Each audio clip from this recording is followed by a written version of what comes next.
Salam nan bahagia. Saya Nur Aini Widawati, calon guru penggerak Angkatan 9 Kota Surabaya. Perkenankan saya untuk menyampaikan demonstrasi kontekstual modul 3.1 tentang pengambilan keputusan berbasis nilai-nilai kebajikan bagi pemimpin.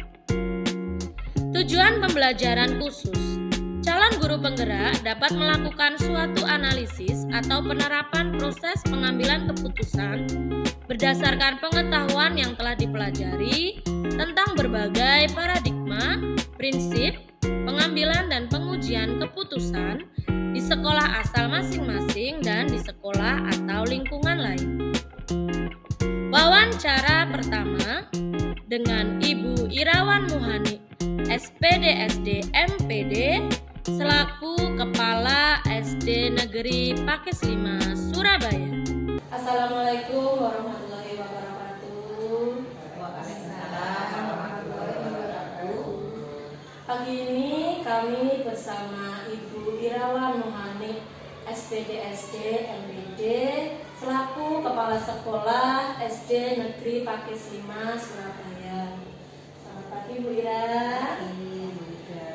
Bu Ira, mohon izin kami ingin melakukan wawancara kepada Bu Ira terkait dengan pengambilan keputusan di sekolah yang selama ini sudah Bu Ira lakukan. Mohon izin merekam ya Bu. Monggo silakan. Bu Ira, bagaimana Bu Ira dapat mengidentifikasi kasus-kasus yang merupakan dilema etika atau rujukan moral? Dilema etika itu identik dengan benar, hal yang benar lawan benar, itu ya maksudnya ya. Karena itu etika. Kemudian kalau rujukan moral, benar lawan salah. Baik. Kemudian Bu Ira, selama ini bagaimana Bu Ira menjalankan pengambilan keputusan di sekolah ini, terutama untuk kasus-kasus di mana ada dua kepentingan yang sama, benar atau sama-sama mengandung nilai kebencian? Oke. Memang kalau dilema etika itu memang sering membuat kita itu menjadi bimbang. Apakah ini saya harus menurut yang mana ya? Saya harus mengambil keputusan, harus ambil kalau ini sebenarnya ini ya benar, sama-sama benar padanya. Ini contoh kasus pada pengambilan keputusan untuk kegiatan kelas 6. Kegiatan kelas 6 yang biasanya orang tua itu kan menginginkan ada kegiatan, entah itu di luar sekolah, entah itu kegiatan yang sifatnya seperti perpisahan ya, intinya gitu ya, pelepasan siswa yang mungkin kalau dikatakan wisuda. Nah, sedangkan aturan dinas maupun aturan dari kementerian itu tidak diperbolehkan. Tidak diperbolehkan dalam arti ya karena kekhawatiran terjadi permasalahan kan begitu. Nah, ini sangat membuat kita berdilema karena apa? Karena sama-sama benar, sama-sama kita aturan itu juga ada benarnya karena memang khawatir orang tua terbebani. Orang tua juga benar karena orang tua ingin mereka memberikan kenangan yang indah untuk anaknya. Ini yang sering menjadi sebuah dilema untuk mengambil keputusan. Baik Ibu, pertanyaan berikutnya terkait masalah tersebut, langkah-langkah dan prosedur apa yang sudah Ibu lakukan Ibu agar kegiatan tersebut dapat berjalan dengan baik? Ya, kita tetap prinsipnya adalah tetap kebenaran lawan kesetiaan. Nah, kan sebagai kita bawahan harus setia kepada atasan. Aturan itu harus kita tegakkan. Tetapi kita juga ingin menuruti ya, maksudnya ingin menuruti anak-anak, melihat anak-anak dan orang tua. Nah, bagaimana kita mengambil kebijakan yang itu supaya tetap kita melakukan tapi tidak menimbulkan permasalahan, sehingga yang kita lakukan kita banyak banyak minta masukan atau kita lebih ke berdiskusi dulu. Nah, kita pertimbangkan bagaimana dampak positif dan negatifnya dulu. Kemudian kira-kira berdampak yang negatif enggak, lebih maksudnya dipertimbangkan itu negatifnya lebih banyak atau lebih sedikit ya, gitu. Sehingga kita diskusi baik itu dengan guru, dengan orang tua, dan bisa kita juga sharing dengan teman sesama komunitas ya, kepala sekolah. Nah, itu kita kira-kira kalau kita mengambil keputusan kita tapi yang sederhana, yang sekiranya tidak kita nuruti orang tua, nuruti siswa ya, tapi kita yang sederhana supaya tidak menimbulkan permasalahan di dalamnya. Itu yang dikhawatirkan sebenarnya aturannya bukan berarti tidak boleh, yang dikhawatirkan kan karena ada permasalahan dengan orang tua kan begitu ya. Jadi ya banyak harus betul-betul dipertimbangkan yang pertanyaan berikutnya Ibu, hal apa saja yang Ibu anggap itu paling efektif gitu ya dari beberapa langkah tadi dalam pengambilan suatu keputusan? Oke, kalau menurut saya pendekatan persuasi, kemudian diskusi, minta banyak masukan, banyak mendengar dari orang lain itu sangat efektif. Karena apa? Karena itu mencegah terjadinya permasalahan, yang dampak permasalahan yang itu lebih baik. Misalnya kalau memang orang tua ada yang berkeberatan, kemudian kita panggil aja yang keberatannya seperti apa, itu kita sudah lakukan ya. Kalau memang keberatan ya kita bisa bantu dengan kita cari solusi, bukan berarti itu kemudian menjadi permasalahan. Artinya itu sih, jadi jangan sampai itu menimbulkan dari kita harus benar-benar komunikasi dengan orang tua bahwa kegiatan ini harus membuat semuanya orang senang, bukan berarti terus kemudian membedakan orang kayak gitu. Kalau tidak setuju berarti tidak seperti itu kan tidak. Jadi itu harus kita baik Ibu. Berikutnya hal apa yang menurut Ibu itu merupakan tantangan gitu ya dalam menyelesaikan atau mengambil sebuah keputusan dalam kasus dilema ini? Tantangan pasti adalah kekhawatiran itu ada laporan. Tantangan bagi kita ketika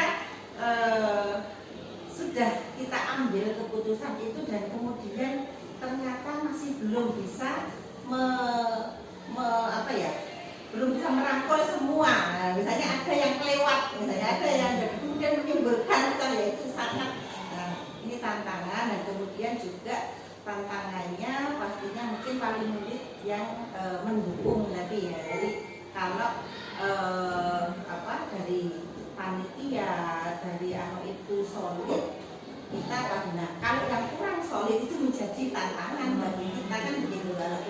Kalau mereka kurang ini soalnya sudah terjadi permasalahan seperti itu. Jadi bisa jadi antar panitia itu, maksudnya anggota panitia itu ada permasalahan konflik, itu menimbulkan permasalahan yang baru seperti itu. Dan itu memang ada, itu sudah ada kejadian seperti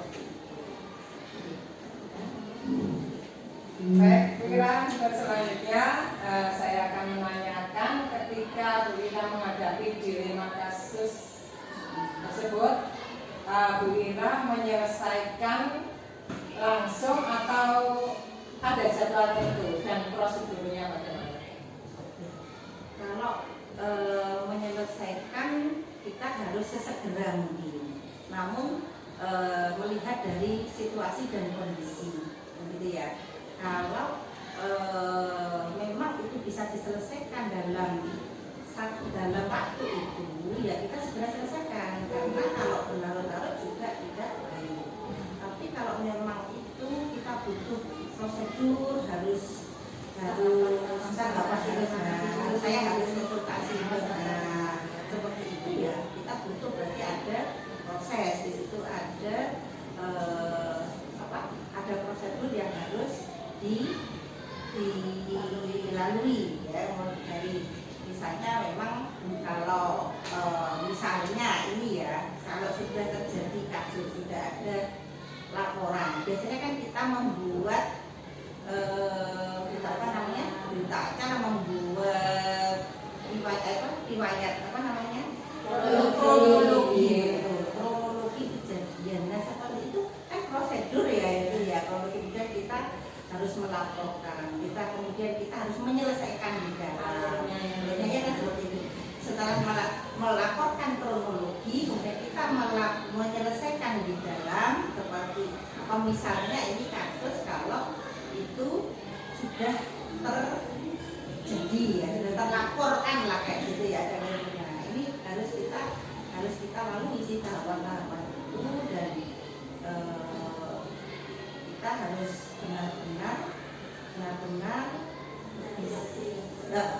benar-benar berhati-hati dalam mengambil kebijakan atau keputusan. Ya. Selanjutnya Wira, adakah seseorang atau faktor-faktor yang selama ini mempermudah atau membantu Bu Ira dalam pengambilan? Ya, pastinya ada ya, faktor-faktor dari dalam pasti itu sangat membantu. Biasanya saya minta masukan dari orang-orang yang terpercaya, teman-teman guru yang bisa memberikan masukan yang baik. Pada saya bisa memberikan wawasan, harus begini Bu. Itu bisa dari dalam dulu ya. Kemudian saya pasti juga sharing dari luar, teman-teman yang saya anggap adalah dia mampu mengatasi masalah dan memang orangnya memberikan solusi. Jadi sharing itu memang sangat dibutuhkan. Kalau kami ya tidak, biasanya saya langsung sharingnya langsung pada teman yang ada di dinas. Langsung pusat Katanya sudah kurang banget. Katanya teman-teman yang jajannya pusat.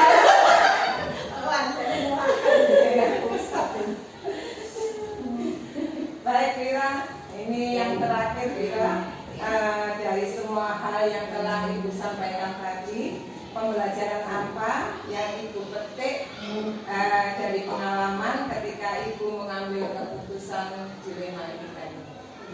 Pembelajaran bahwa mengambil keputusan itu tidak boleh gegabah, harus banyak pertimbangan, harus betul-betul diperhitungkan. Dampak positif negatif harus betul-betul diperhitungkan. Kemudian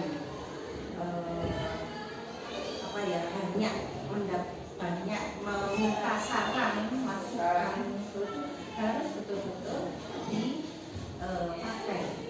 Jadi kita ketika sudah mengambil keputusan dan itu juga menyangkut reputasi kita, itu yang jawabannya alhamdulillah sih sampai dengan hari ini saya belum pernah mendapatkan masalah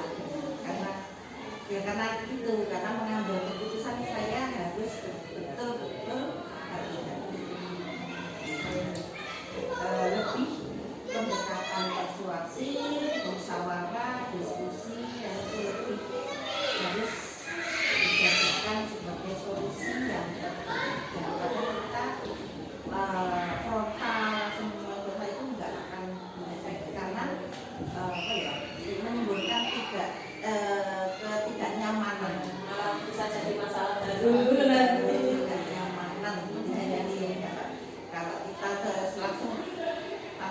mengambil Sepi, tapi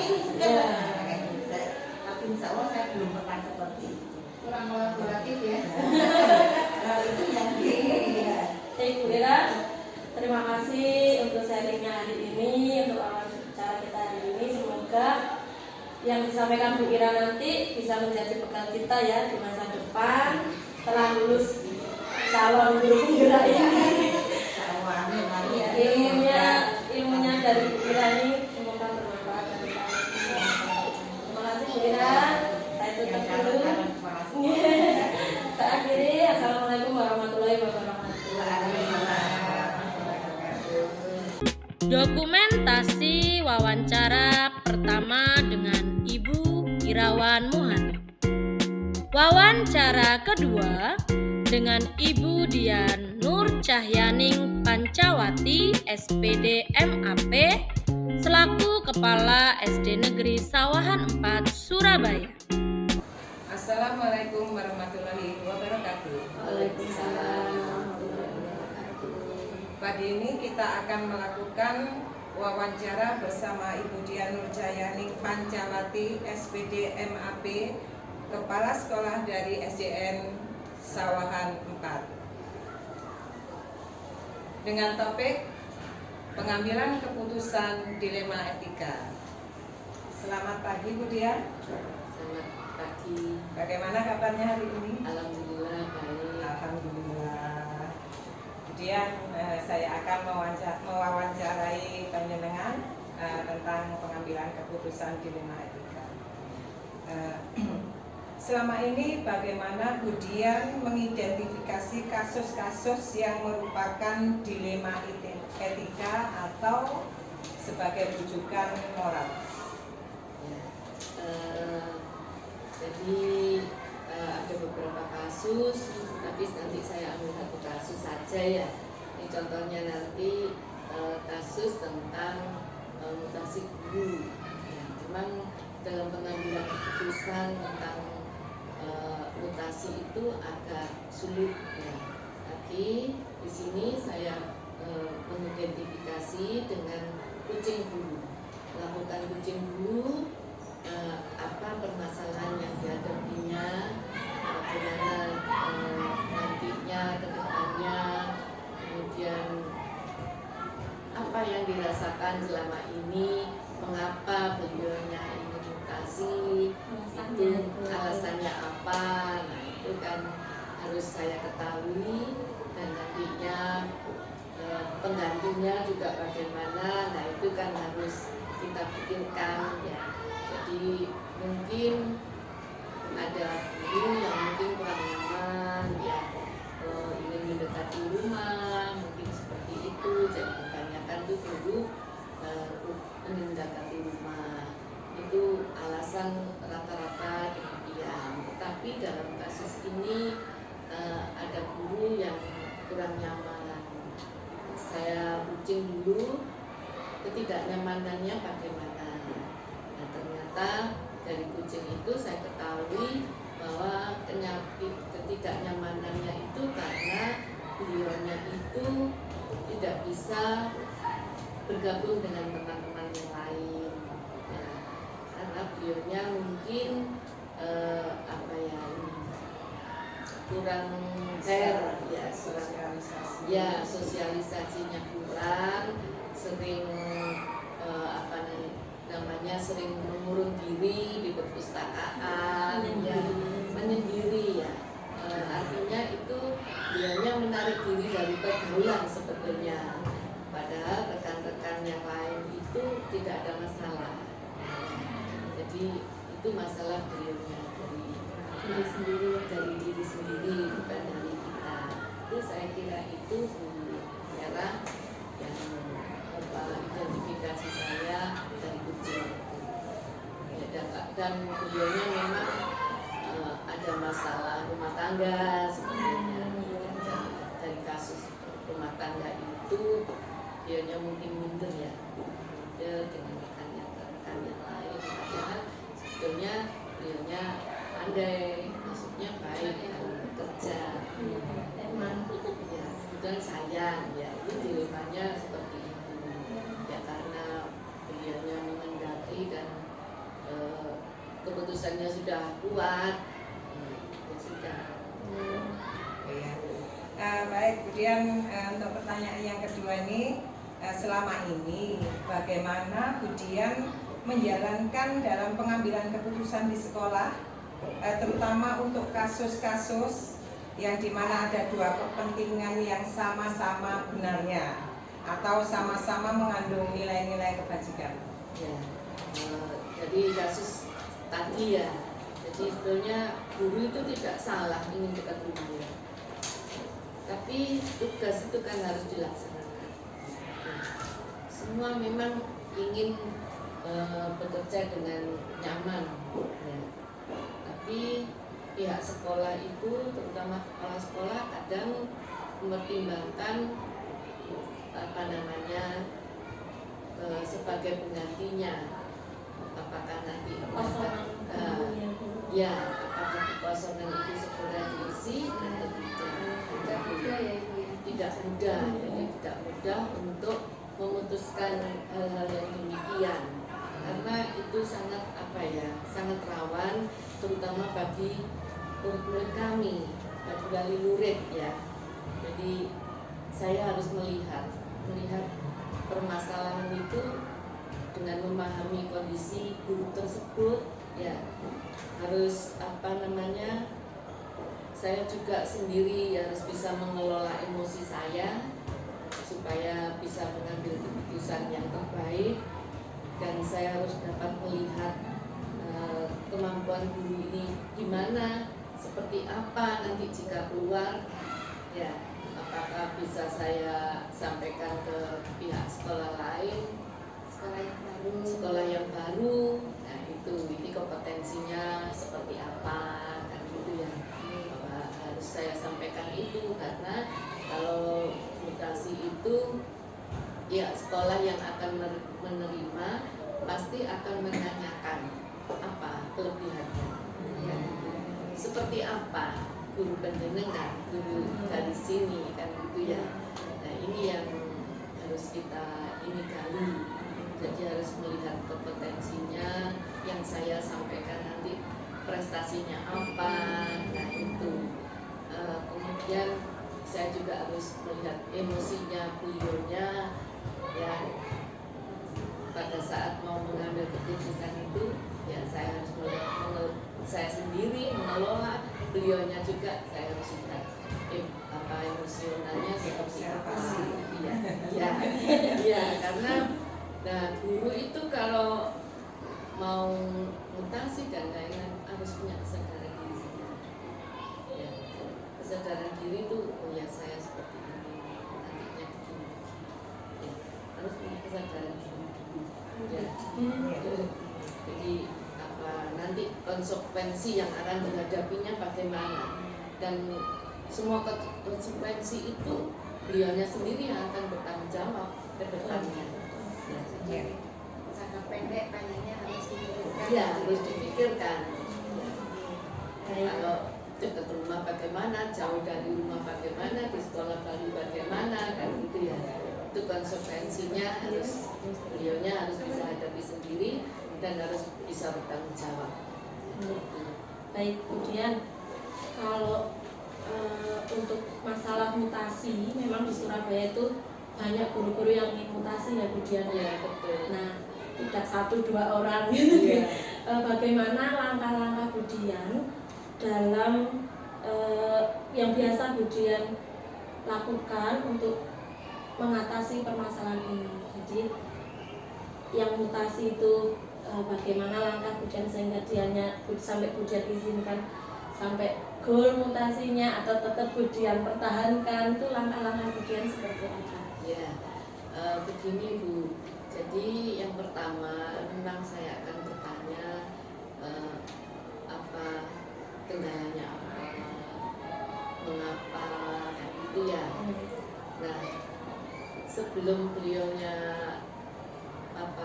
mutasi, pengajuan dulu kan, ya pengajuan dulu.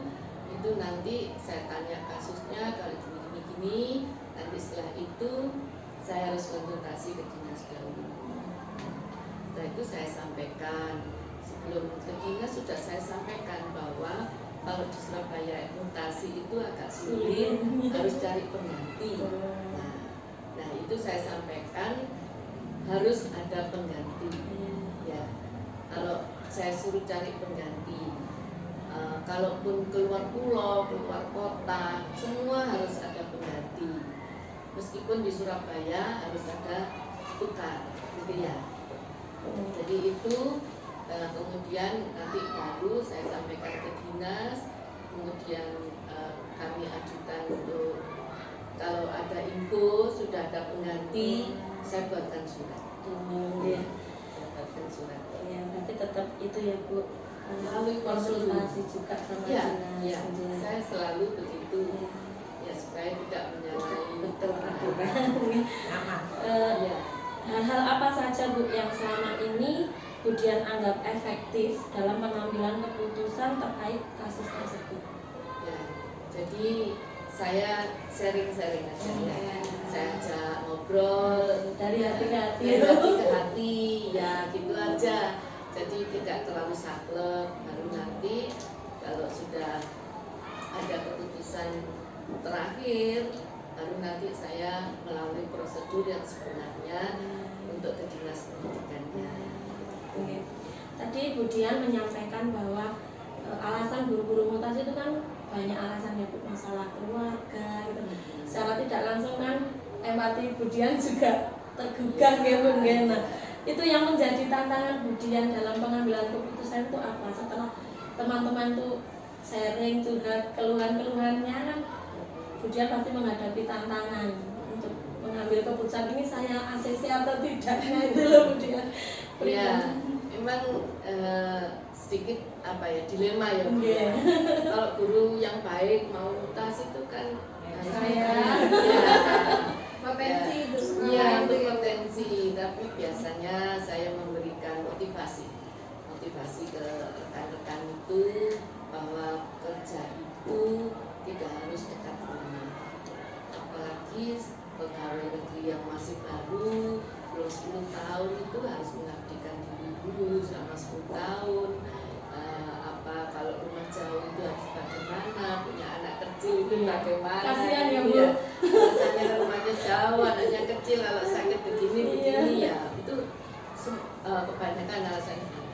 Tapi saya motivasi karena yang berpotensi otomatis saya pertahankan dulu.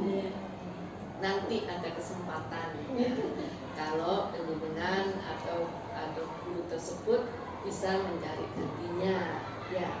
Memang sebagai pimpinan itu dilemanya ya apa ya, apalagi perempuan ya, laluri keibuannya itu kan ya pasti kasihan ya. Tapi kalau kita profesional, kita mengesampingkan itu dan kita melihat kompetensi yang dimiliki guru tersebut ya. Tapi ya harus dimotivasi supaya kita beri reward ya untuk guru-guru yang punya potensi, kita beri misalnya didudukin ya, kita beri posisi yang koordinator. Di situ kan rewardnya ya dari pemerintah. Kalau koordinator kurikulum, nah kan poin yang bisa. Adil ya Bu ya. Sesuai Kan apa ya? potensinya. Ya kan seneng ya. Wujud Jadi apresiasi ibu. apresiasi ya. saya. Ya. Kemudian saya beri saya ajak sharing-sharing, saya ajak sharing tentang macam-macam.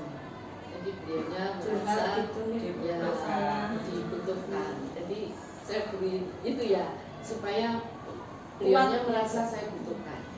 Nah dari situ kan akhirnya ya saya masih dibutuhkan di sini.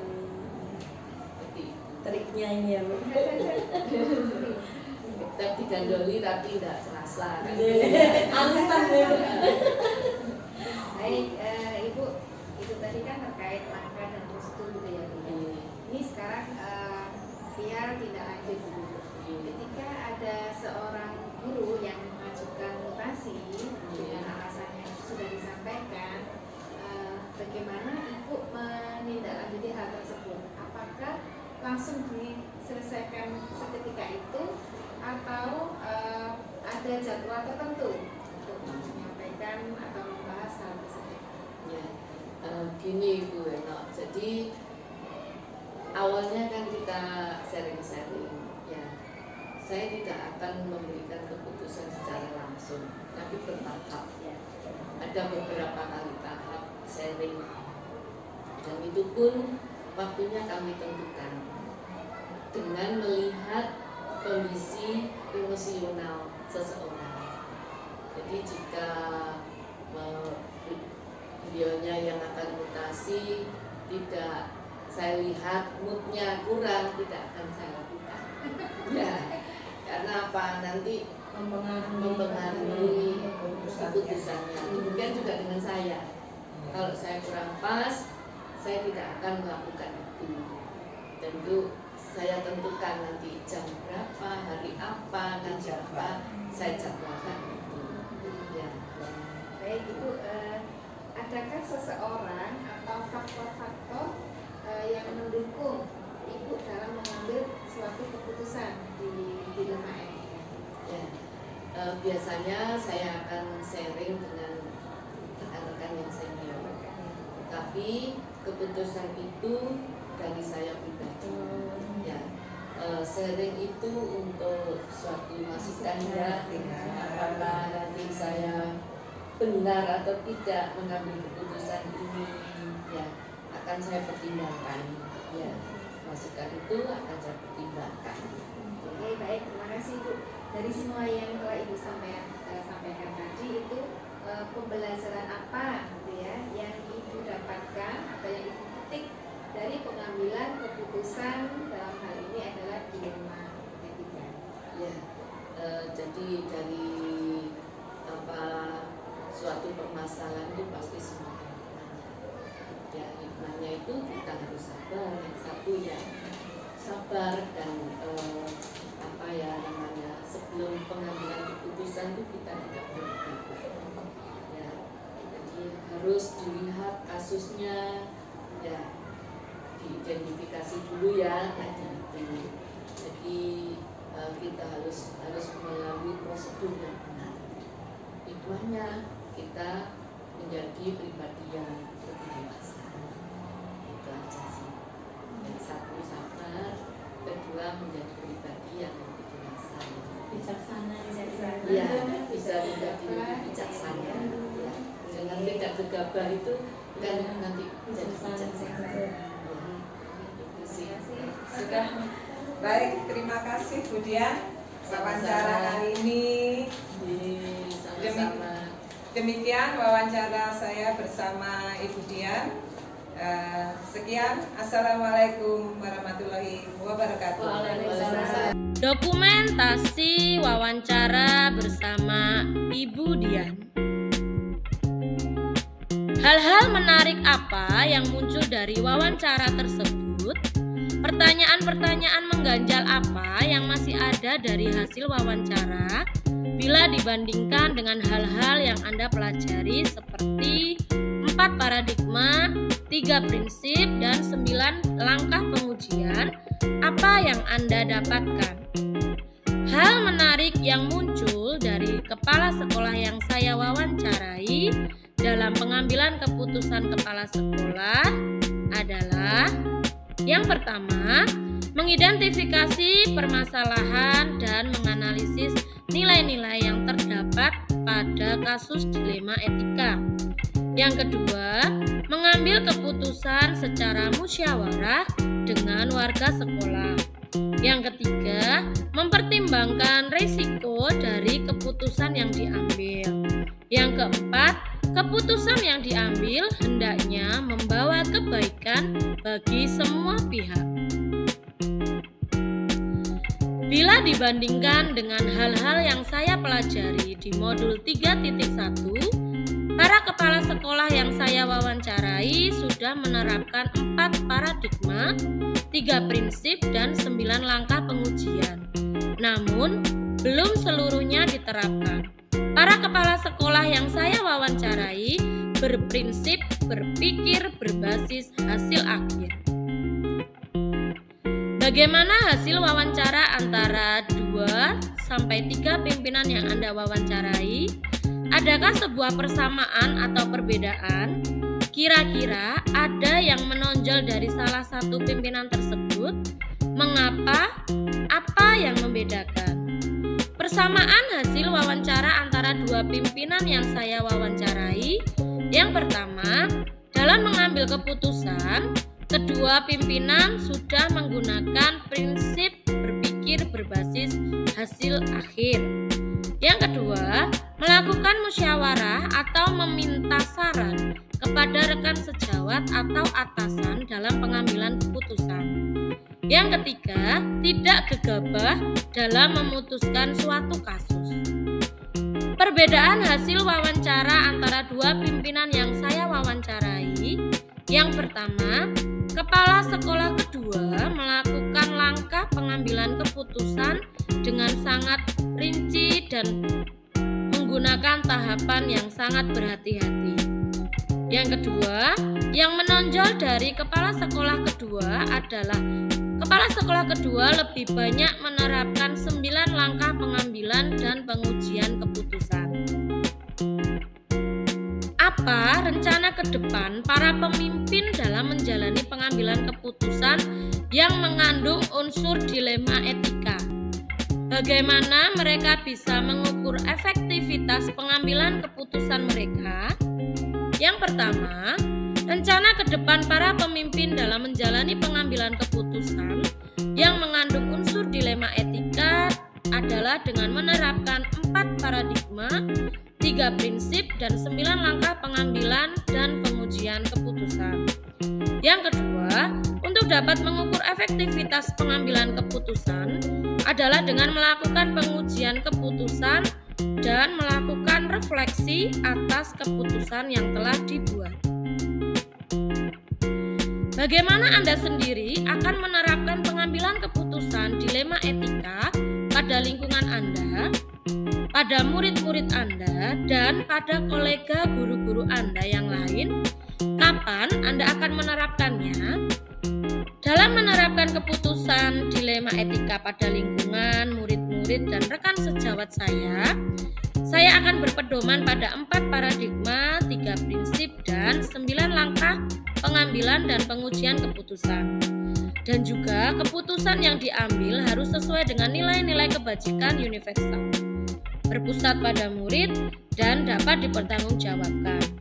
Saya akan menerapkannya mulai dari sekarang. Demikianlah video dari saya. Terima kasih telah menyaksikan. Salam guru penggerak. Tergerak, bergerak, menggerakkan.